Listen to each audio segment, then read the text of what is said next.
नमस्कार सभी को। मेरा नाम धीरेन्द्र है और मैं श्री अरविंदो सोसाइटी की तरफ से आप सबका इस लाइव वेबिनार में हार्दिक स्वागत करता हूँ। ये वेबिनार अरेंज किया जा रहा है या प्रस्तुत किया जा रहा है श्री अरविंदो सोसाइटी द्वारा और इसे स्पॉन्सर कर रहे हैं HDFC बैंक। आज नवाचारों की इस कड़ी में जैसे मैं हमेशा आपसे रोज हर दिन पिछले 20 से 25 दिनों से कई सारे नवाचार डिस्कस करते आ रहा हूँ। इन्हीं नवाचारों की इन्हीं केस स्टडीज की श्रेणी में आज एक नया नवाचार मैं आपके साथ डिस्कस करूंगा और इस नवाचार का नाम है राष्ट्र निर्माण।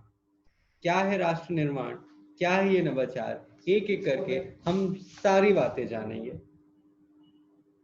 उससे पहले मेरी आपसे रिक्वेस्ट है कि अगर आपके मन में कोई क्वेश्चन, कोई क्वेरी है, अगर आपके मन में कोई डाउट है जो आप मुझसे पूछना चाहते हैं, हो सकता है वो इस प्रोग्राम से रिलेटेड हो सकता है वो आपके मन में अगर कोई थॉट्स आ रहे हैं उनसे रिलेटेड हो, या जो नवाचार या केस स्टडी में आपसे डिस्कस करने जा रहा हूँ उससे रिलेटेड हो। आपके मन में अगर कोई भी ऐसे डाउट है तो आप वो डाउट मुझसे पूछ सकते हैं और मैं पूरी कोशिश करूंगा कि मैं आपको उसका उत्तर दूं। आपके मन में आ रहे ऐसे कोई भी प्रश्न आप मुझसे निसंकोच पूछ सकते हैं। सेशन के एंड में मैं आपको टाइम दूंगा। उस टाइम पे जो भी क्वेश्चन आपके मन में आए, आपके माइंड में आए, आप निसंकोच मुझसे पूछ सकते हैं। इसके अलावा भी अगर आपके मन में कोई एक्सपीरियंसेस हैं अपने जो आप मेरे साथ साझा करना चाहते हैं, आप चाहते हैं कि वो एक्सपीरियंसेस आप हमें बताएं और हमारे साथ साथ देश भर से जुड़े हुए जितने भी शिक्षक हैं वो आपकी बातों को सुने और वो उन नवाचारों से, आपके द्वारा किए गए नवाचारों से, इनोवेटिव आइडिया से लाभान्वित हो। तो आप वो आइडियाज हमें शेयर कर सकते हैं। आप जूम के माध्यम से भी हमसे कनेक्ट हो सकते हैं और डायरेक्ट क्वेश्चन पूछ सकते हैं। जूम आईडी आपको फेसबुक ऐप पे कमेंट सेक्शन पे प्राप्त हो जाएगी। आप वहां से भी जूम आईडी लेकर के और हमसे डायरेक्ट जूम के माध्यम से जुड़ करके क्वेश्चन पूछ सकते हैं। इसके अलावा फेसबुक में चैट बॉक्स के माध्यम से कमेंट सेक्शन पे आप अपने क्वेश्चंस लिख सकते हैं और मुझे आपके क्वेश्चंस को आंसर करने में बहुत खुशी होगी। तो आइए नवाचारों की इस कड़ी को आगे बढ़ाते हैं और जिस केस स्टडी के बारे में आज हम आपसे चर्चा कर रहे होंगे इस सेशन में, इस लाइव वेबिनार में, वो केस स्टडी है राष्ट्र निर्माण या नेशन बिल्डिंग। क्या है राष्ट्र निर्माण और ये क्यों आवश्यक है, आइए इसको समझने की कोशिश करते हैं। हम सब जानते हैं कि राष्ट्र कैसे बनता है। व्यक्ति से समाज और समाज से राष्ट्र की परिकल्पना होती है।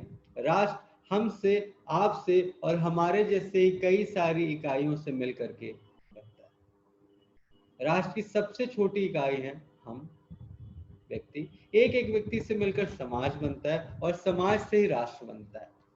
जब हम ही राष्ट्र बनाते हैं, हम ही राष्ट्र निर्माण करते हैं, तो राष्ट्र के तौर पे हम सब की जिम्मेदारी हो जाती है कि हम अपने राष्ट्र की प्रगति के लिए, उसकी बेहतरी के लिए, उसको नए मुकाम पर पहुंचाने के लिए, उसे आर्थिक और सामाजिक तौर पर बेहतर करने के लिए निरंतर प्रयास करें। अपनी संस्कृति को समझें और उसे आगे बढ़ाएं, अगली पीढ़ियों तक पहुंचाएं। वो तभी संभव है जब हम सब, आप और मैं और हम सब मिलकर, देश के प्रत्येक व्यक्ति की जिम्मेदारी बनती है कि हम सब मिलकर एक साथ एक रूपता से कार्य करें, एक प्लेटफॉर्म पे कार्य करें, एक तरीके से सोचें और आगे बढ़े। हम समान नजरियों को अपनाएं और एक दूसरे की भावनाओं को महत्व दें। जब एक दूसरे की भावनाओं को महत्व देते हैं, एक दूसरे के नजरियों को अपनाते हैं, एक विचार, एक ख्याल जिसको देश कहते हैं, उसके माध्यम से सोचते हैं, तो निश्चित तौर पर देश तरक्की करता है। जब हम वसुधैव कुटुंबकम, या जिसे कहते हैं कि संपूर्ण धरा, संपूर्ण पृथ्वी एक परिवार है, इस थॉट के साथ, इस सोच के साथ आगे बढ़ते हैं, तो हम निश्चित तौर पर एक बेहतर देश, बेहतर समाज, बेहतर राष्ट्र, बेहतर विश्व की परिकल्पना कर रहे हैं। और इसी उम्मीद के साथ, क्योंकि आप सब शिक्षक हैं और शिक्षक तो वैसे भी राष्ट्र निर्माता कहे जाते हैं। क्यों राष्ट्र निर्माता कहे जाते हैं? क्योंकि जो इस देश के भविष्य हैं, विद्यार्थी, उनकी जिम्मेदारी पूर्ण रूप से आप पे होती है। बच्चा आगे चलकर किस क्षेत्र में अपना भविष्य बनाएगा, किस प्रकार तरक्की करेगा, और उसकी तरक्की सीधे तौर पर जुड़ी होती है देश की तरक्की से। अगर हमारी अगली पीढ़ी, हमारा भविष्य तरक्की कर रहा है तो निश्चित तौर पर देश भी तरक्की करेगा ही करेगा, क्योंकि जैसा मैंने कहा, व्यक्ति से समाज और समाज से ही राष्ट्र बनता है। तो शिक्षक होने के नाते हम सबका ये दायित्व बनता है, हमारी जिम्मेदारी बनती है कि हम अपने बच्चों को, अपने विद्यार्थियों को एक बेहतर भविष्य दें। क्योंकि एक माँ जब अपने बच्चे को आपके पास छोड़कर जाती है तो इस उम्मीद से छोड़ के जाती है कि वो शिक्षक के पास जा रहा है, वो विद्यालय जा रहा है या जा रही है, और विद्यालय में निश्चित तौर पर वो शिक्षा ग्रहण करेगी, और जब वो पढ़कर विद्यालय से बाहर निकलेगा या बाहर निकलेगी तो एक जिम्मेदार नागरिक के रूप में उभर के सामने आएगी, और देश की तरक्की के लिए, अपने परिवार की तरक्की के लिए, अपने समाज की तरक्की के लिए कुछ बेहतर करेगी। और इसी उम्मीद के साथ, इन्हीं जिम्मेदारियों को बोझ के साथ आप सब शिक्षक आगे बढ़ते हैं। और मैं आज ऐसे ही कुछ शिक्षकों की बात करने जा रहा हूं आपसे, ऐसे ही कुछ शिक्षकों की बात करूंगा जिनके नवाचार हमें प्राप्त हुए, उन्हें किस तरीके से या उन्होंने किस तरीके से अपनी जिम्मेदारियों को समझा, जो उनकी जिम्मेदारी उनके विद्यार्थी के प्रति, उनके समाज के प्रति, उनके राष्ट्र के प्रति बनती है, और किस तरीके से उन्होंने समाज की, उस विद्यार्थी की, उस राष्ट्र की या हमारे राष्ट्र की परिकल्पना के लिए क्या कुछ सोचा और क्या कुछ कदम उठाए। आइए इन्हीं नवाचारों की हम बात करेंगे। इन नवाचारों को दिया है, जो पहला नवाचार मैं आपसे बात करूंगा जो है सशक्त बनिए और सफल व्यवसायी बनिए। ये नवाचार दिया गया है हमारी नवचारिका, इनोवेटिव टीचर कोमल रॉय मैम के द्वारा, जो कि सराड़ा, उदयपुर, राजस्थान से। क्या है ये इनोवेटिव आइडिया?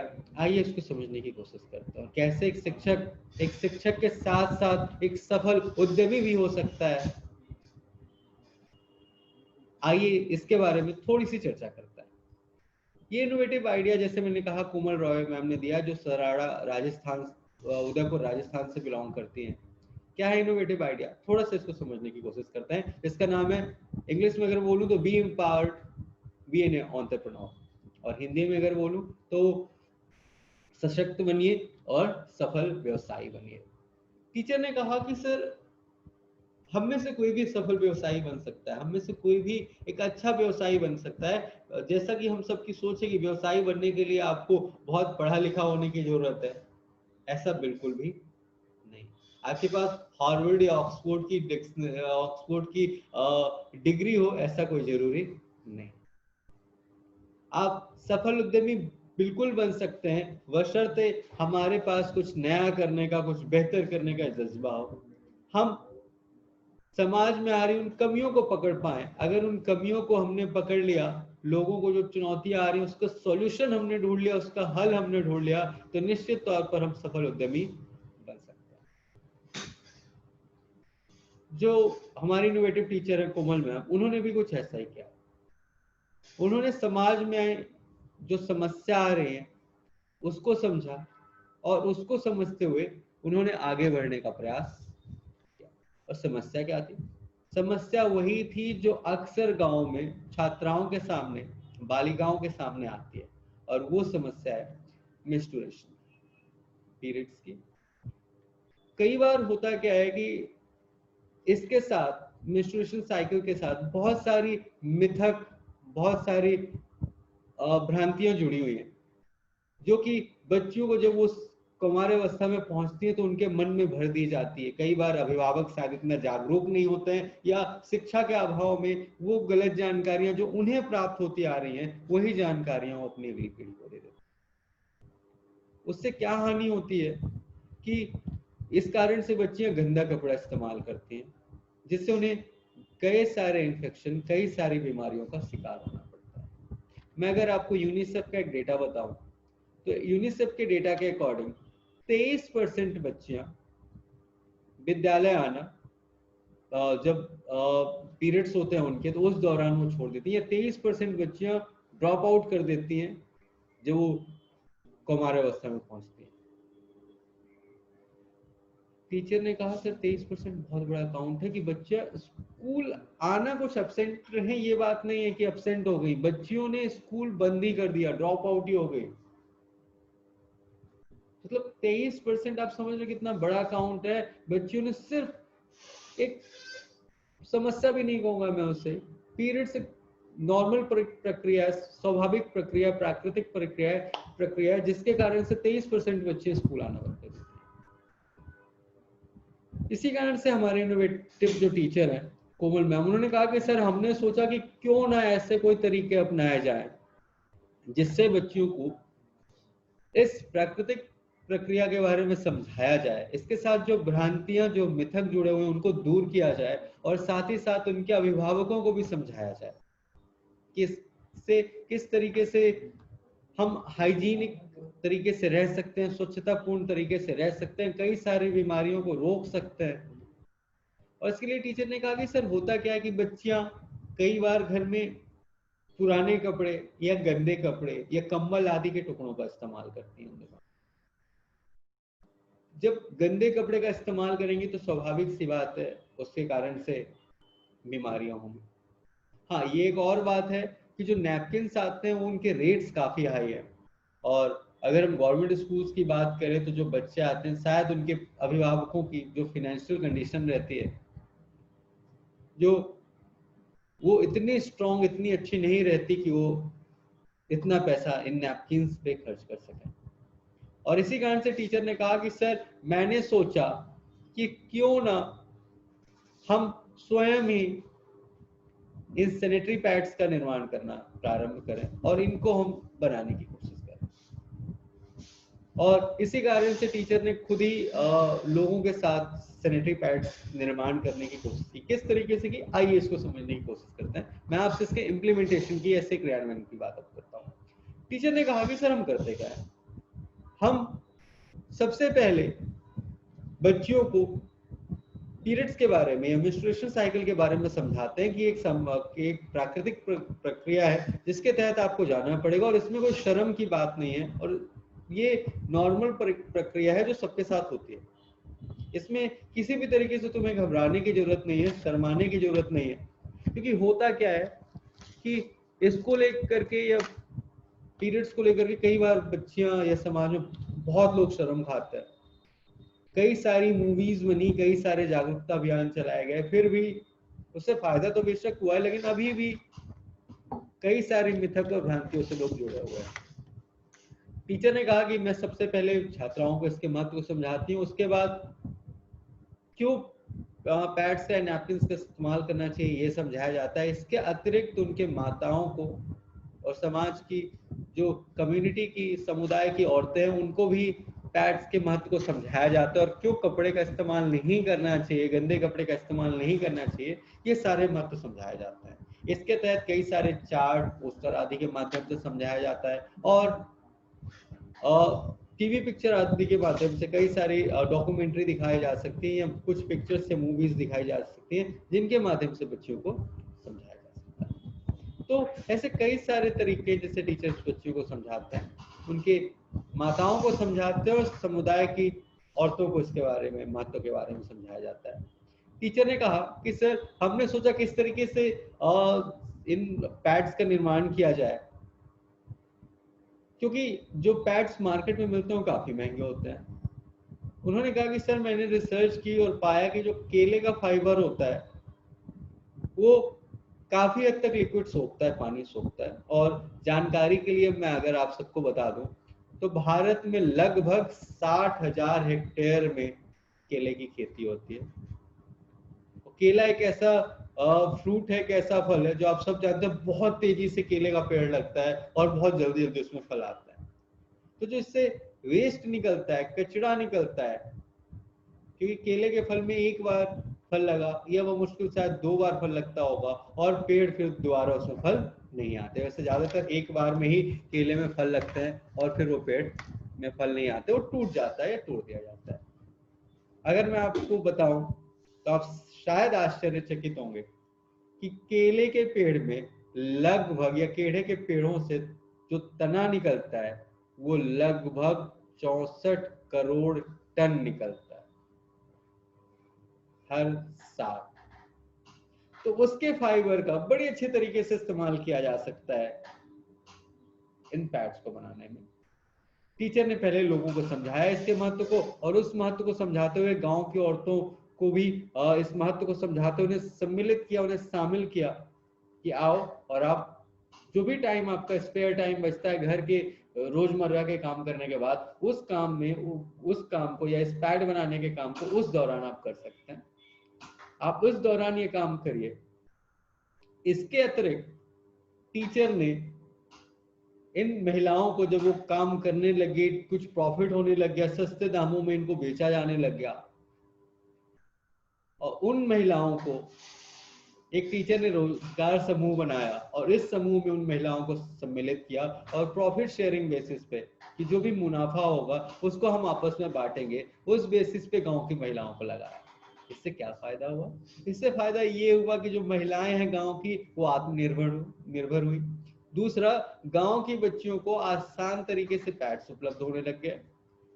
तीसरा, जो पैसा आने लग गया उससे और पैड्स बना करके और ज्यादा तरीके से बेचा जाने लग गया, जिससे और सारी बच्चियों को आसान तरीके से सस्ते रेटों पे ये पैड्स उपलब्ध होने लग गए।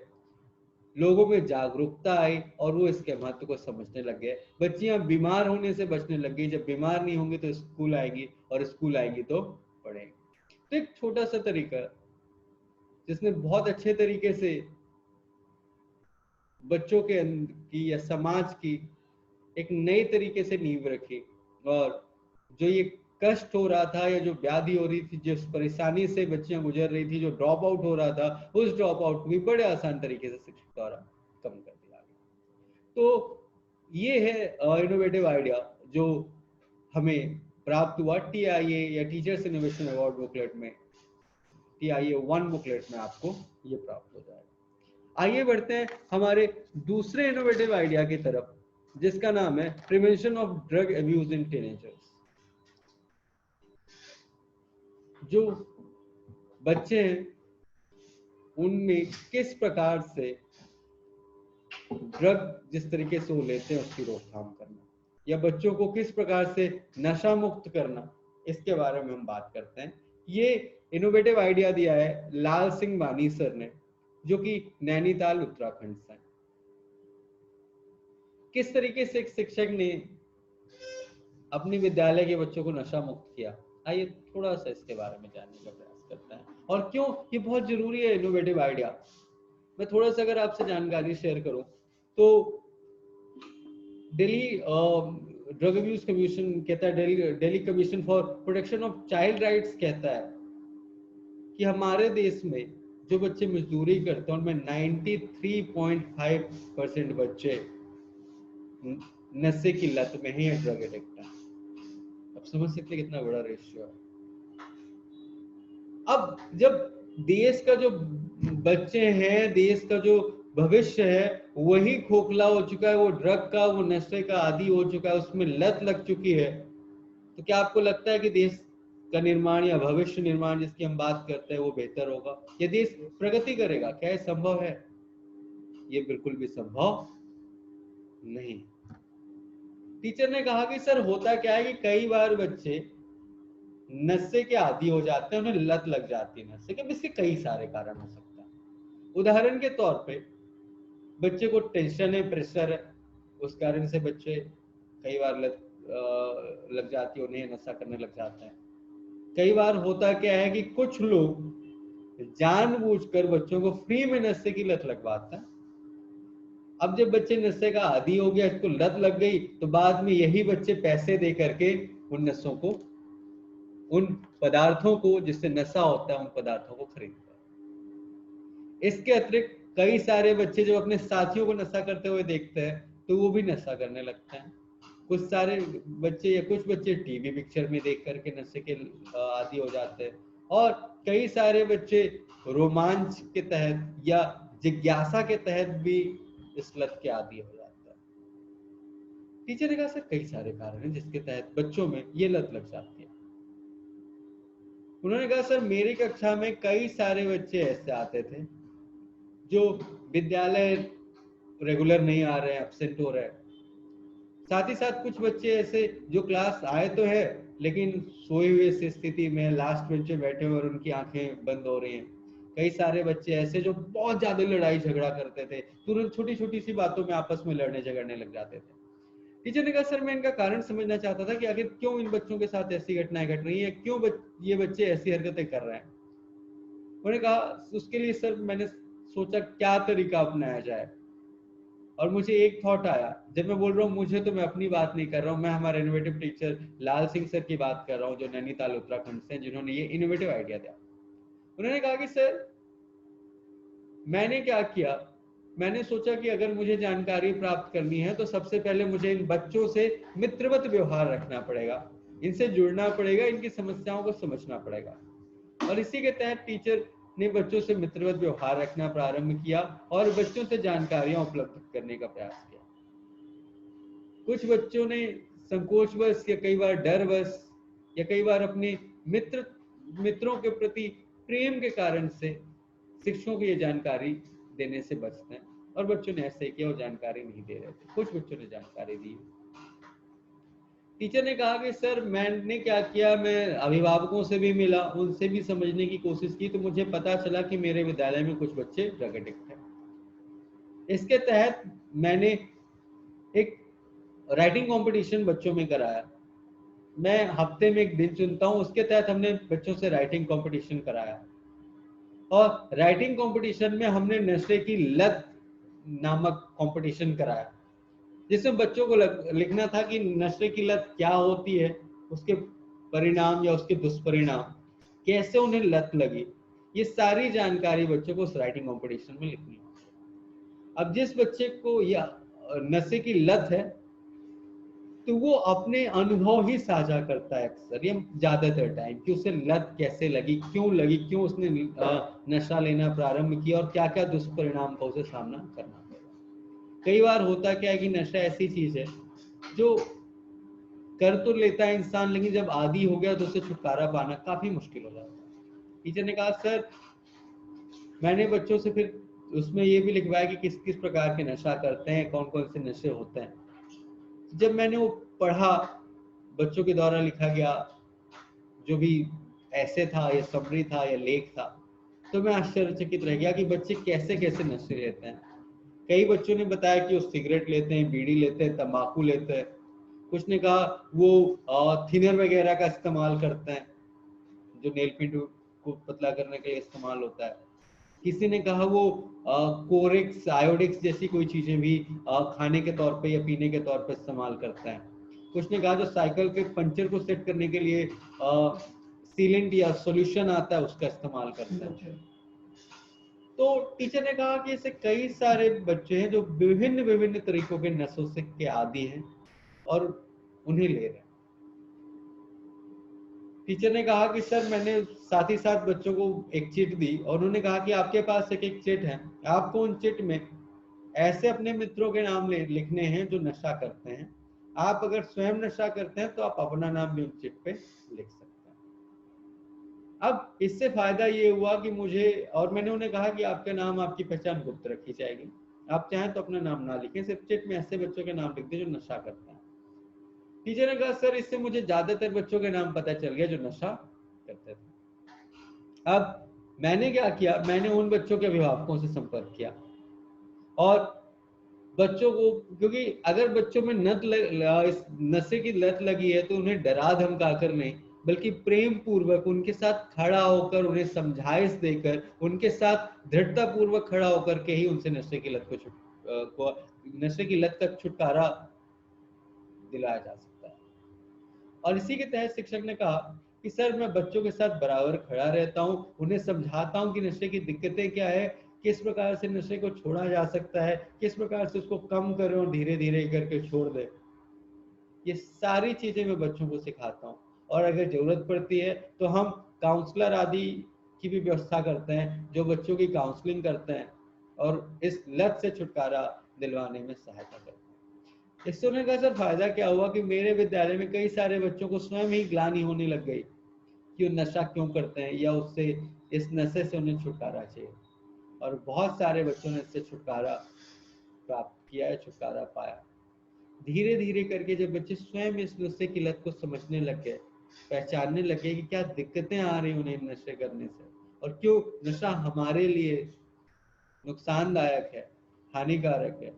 टीचर ने, हमारे इनोवेटिव आइडिया ने, हमारे इनोवेटिव टीचर ने जब ये आइडियाज दिए तो निश्चित तौर से यकीन मानिए बहुत लाभ हुआ। और शिक्षक होने के नाते हम सब का, हमारा ये दायित्व तो बनता है कि हम सिर्फ बच्चे के पठन पाठन पर ही ध्यान ना दें, बल्कि उसके सर्वांगीण विकास में ध्यान दें। क्योंकि बच्चा, एक विद्यार्थी जब अपने माता पिता द्वारा हमें सौंपा जाता है तो इस उम्मीद, इन कामनाओं के साथ वो हमें सौंप के जाते हैं कि उनका हम ध्यान रखेंगे।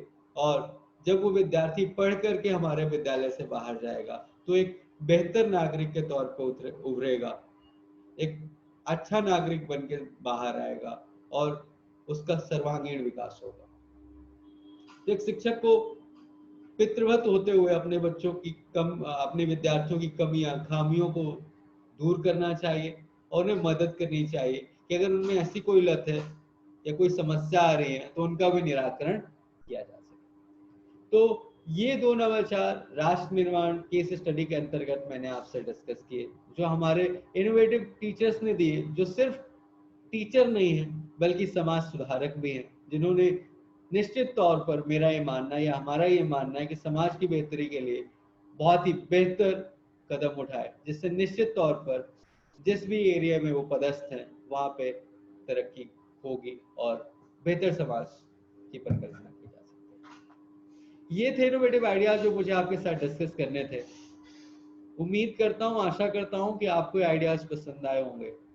और अगर आपके मन में कोई क्वेरी है, कोई क्वेश्चन है, कोई प्रश्न है, कोई शंका है इस प्रोग्राम से संबंधित या इन नवाचारों से संबंधित जो आप मुझसे पूछना चाहते हैं, तो आप मुझसे जूम के माध्यम से जुड़कर पूछ सकते हैं या फेसबुक में कमेंट के माध्यम से पूछ सकते हैं, या फिर आप के मन में कोई भी क्वेश्चन है या अगर आपके कोई एक्सपीरियंसेस, अपने अनुभव साझा करना चाहते हैं कि आपने किस तरीके से अपने विद्यालय में बेहतरी करने का प्रयास किया, किस तरीके से नवाचारों को इम्प्लीमेंट किया, क्रियान्वयन किया, जो आप चाहते हैं कि मैं और इस वेबिनार से जुड़े हुए देश भर के शिक्षक आपको सुन सकें, तो मैं आपका स्वागत करता हूं। आप निश्चित तौर पर अपने आइडियाज हमारे साथ शेयर कर सकते हैं, अपने एक्सपीरियंसेस हमारे साथ शेयर कर सकते